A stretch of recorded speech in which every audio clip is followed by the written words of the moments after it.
Hello everybody and welcome back to another episode of Metal Monthly, a series where we talk about everything that happened in metal music over the past month. My name is Rob, please excuse the hair, and now let's discuss everything that happened in metal music in October, the spookiest month, therefore the best month for metal music. That makes sense, right?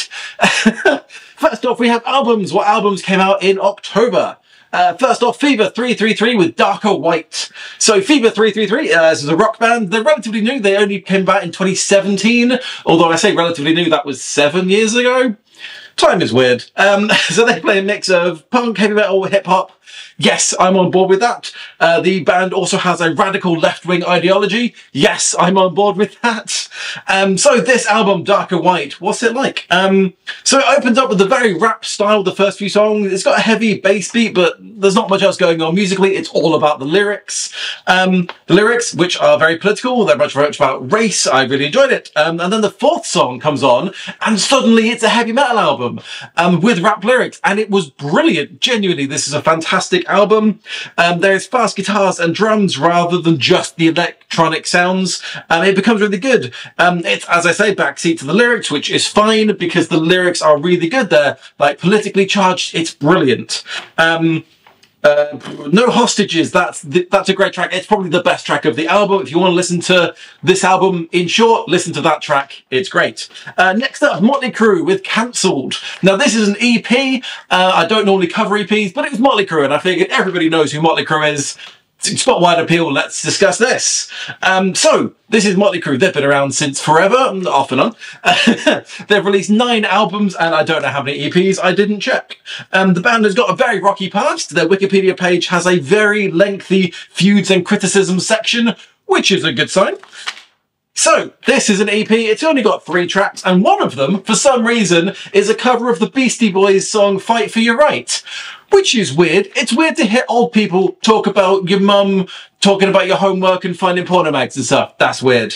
Anyway, the music itself, it's very 80s, but like it's updated 80s. It sounds pretty good. It's got high drawn out vocals, high pitched guitar solos. It's very 80s. Doesn't sound too bad. Sounds pretty good. The music, the lyrics, different story. So the EP is called Cancelled, and that's because the title song is about cancel culture. Yes, this 80s band full of old people is definitely going to have a very good take on cancel culture. So the lyrics are about how it's bullshit to get cancelled and how the internet loves to see people's downfall, which, do you know what? Kind of agree. The internet loves to dogpile on somebody as they're having the worst day of their life. That's not the best thing. Internet culture is toxic. We all know this. But then it gets worse. it just gets worse. The lyrics seem to be on the side of the people doing bad things and basically saying there should be no consequences, which is not. That's not what I agree with. Here are some lyrics. Riot in the Capitol, press in a grapple, TikTok videos smell like landfill, watch your ass, you might get cancelled. So, oh Christ. I mean, old people talk about TikTok, first of all, but also the January 6 riots. Yeah, I feel like those people should be cancelled. There should be consequences. They tried to overturn the election. They did a bad thing. Oh my God. So yeah, basically this seems to be older generation doesn't understand what being cancelled is. Like, they seem to just think that consequences are a bad thing. That's what they seem to think being cancelled is. And that's not what it's about, Motley Crue. Oh my God. It's really annoying because I quite liked the sound of the EP. It's just the lyrics really fucking piss me off. And that's them. So finally, we have Devin Townsend with Power Nerd. Great name for an album. So Devin Townsend, the metal auteur. An auteur is specifically about making movies. What do you call someone who is an auteur but making music? Devin Townsend, basically.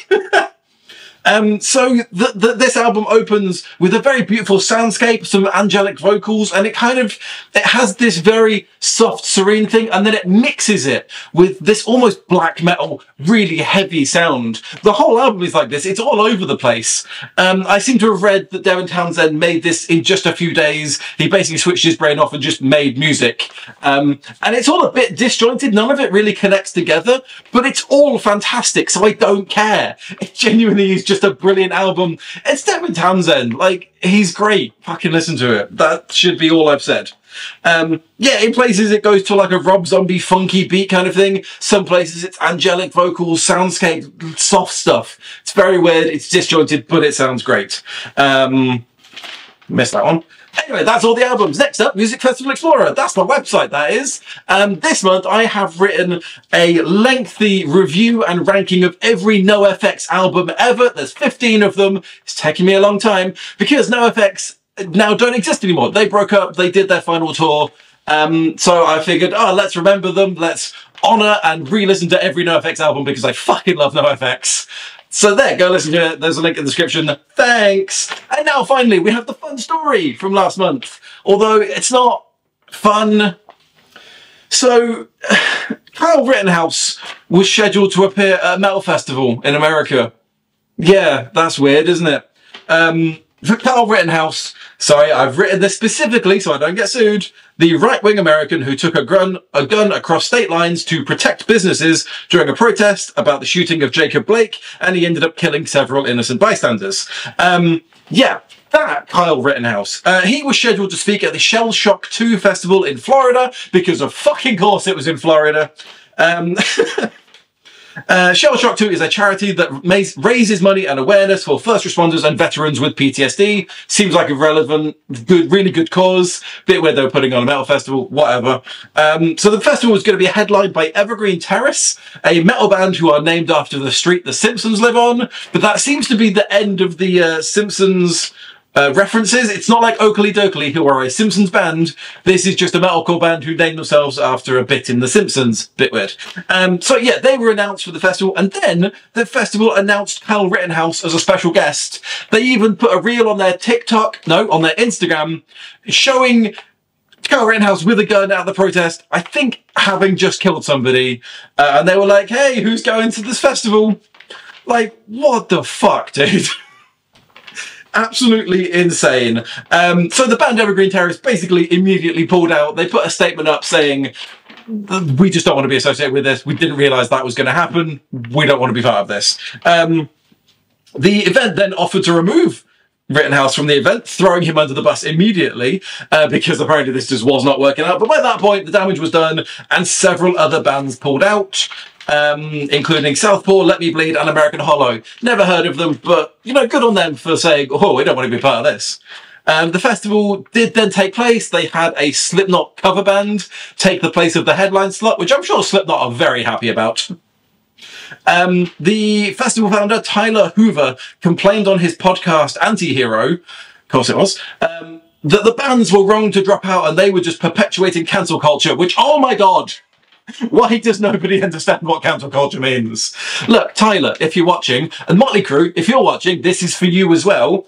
That's not cancel culture. That's consequences. There's a difference. Jesus fucking Christ, I didn't think I'd be this angry making this video. Any hoozles, that's the end of the video. Thank you so much for watching. If you've listened to the end of the albums I mentioned earlier, let me know what you thought about them. Thanks so much for watching. My name is Rob. I will see you next month.